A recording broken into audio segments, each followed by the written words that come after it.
Allô tout le monde, bienvenue sur ma chaîne YouTube. On se retrouve aujourd'hui pour la partie 2 de ma vidéo où je vous parle de mes troubles alimentaires.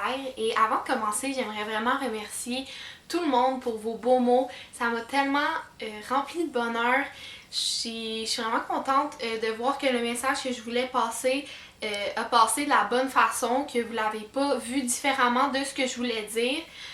Puis merci à tout le monde aussi pour tous les témoignages, la confiance que vous m'avez donnée. Je suis tellement reconnaissante et si j'ai pu vous aider, je suis vraiment contente. Mais sachez que vous aussi, vous m'aidez.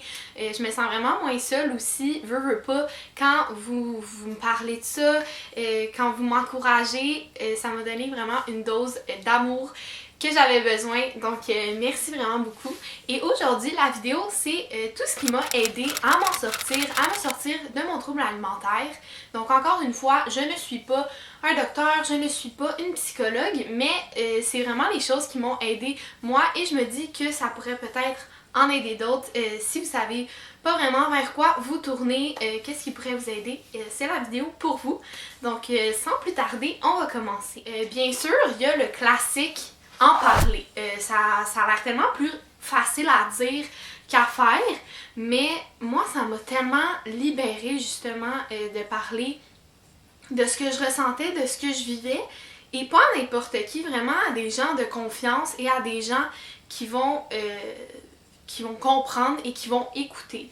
Donc si vous n'êtes pas quelqu'un qui est dans un trouble alimentaire mais que quelqu'un vous en parle, moi personnellement ce qui m'aidait vraiment c'est les gens qui écoutaient beaucoup, sans trop poser de questions ou de jugements, mais vraiment juste de savoir qu'il y a quelqu'un qui est là pour juste nous aider, pour nous soutenir. La raison pourquoi j'aimais mieux être écoutée, c'est que c'est vraiment très facile de mal prendre les mots qu'une personne va nous donner par rapport à notre trouble alimentaire. Par exemple, des phrases comme « Est-ce que c'est tout ce que tu vas manger aujourd'hui? » ou « Est-ce que tu vas vraiment manger tout ça? » Ça peut vraiment être déclencheur et nous donner encore plus envie de couper dans la nourriture. Aussi, c'est important de ne pas se comparer si vous avez quelqu'un qui a un trouble alimentaire alentour de vous. Donc, des phrases comme « Ah, moi, j'ai pas mangé aujourd'hui » ou « Ah, moi, j'ai décidé de couper dans tel aliment parce que c'est pas bon pour ma santé ». Ça aussi, ça peut être vraiment très triggering. C'est aussi important de ne pas encourager la personne qui est dans un trouble alimentaire en lui disant des phrases comme « Wow, tu manges tellement en santé » ou « Ah, j'aimerais ça avoir ta capacité de me restreindre autant » ou « Ah, t'as l'air vraiment en santé, comment t'as maigri aussi rapidement ?» Ça, c'est des phrases vraiment à éviter parce que ça fait juste donner un boost à la personne et donner encore plus envie de continuer dans le trouble alimentaire. Ça fait tellement une grande différence. Moi, quand j'étais à l'hôpital, ce qui m'aidait le plus, c'était vraiment les infirmiers qui m'écoutaient. Il y en avait un en particulier qui était souvent dans ma chambre à m'écouter parler, à pleurer, qui était juste assis sur le bord de mon lit puis qui m'attendait. Et il m'a tellement encouragée durant cette période-là. Il me disait souvent qu'il était fier de moi et ça m'a tellement aidé à me booster pour aller mieux justement.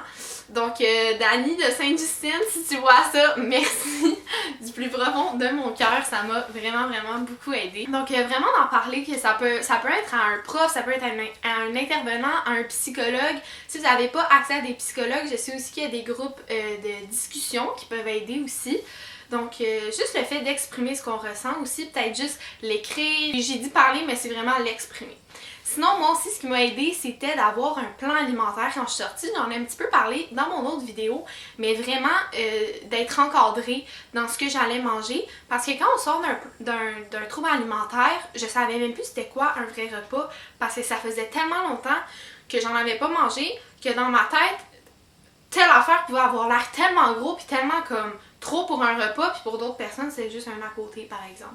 Et quand on sort d'un trouble alimentaire, en tout cas pour moi, j'avais tellement l'estomac petit que tout ce que je mangeais, on dirait que je me sentais pleine vraiment rapidement, mais c'était vraiment pas assez de nourriture. Donc d'être encadrée comme ça et de savoir qu'il y a quand même un certain contrôle, parce que comme j'en ai parlé, c'est vraiment une perte de contrôle, un trouble alimentaire, parce qu'on veut trop de contrôle justement. Donc moi j'avais vraiment peur justement de soit me mettre à trop manger ou de soit pas assez mangé puis justement retomber malade. Donc de savoir que la situation était contrôlée, pas par moi, mais qui était contrôlée, ça m'a vraiment beaucoup aidé. Et aussi, ça m'a fait regrossir mon estomac pour en avoir un normal. Ce qui m'a aussi beaucoup aidé à faire une introspection sur mon problème et à exprimer justement ce que je ressentais, c'était de faire un bullet journal. Donc je vais vous montrer les images du mien ici.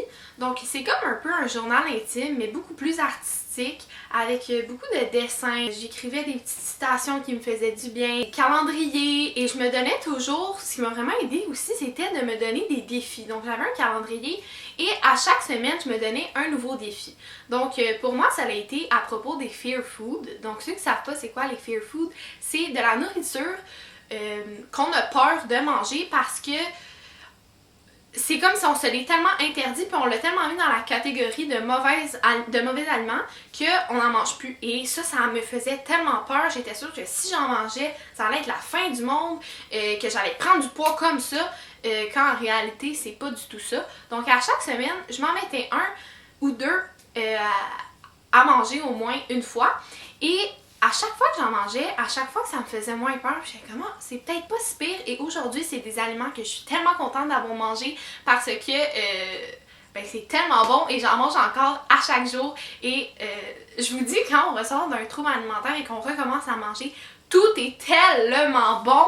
Même la bouffe d'hôpital était bonne, même le gruyot jello de l'hôpital était bon.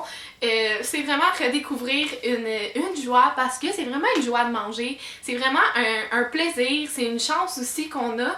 Donc, moi, ça m'a vraiment beaucoup aidé de faire un bullet journal.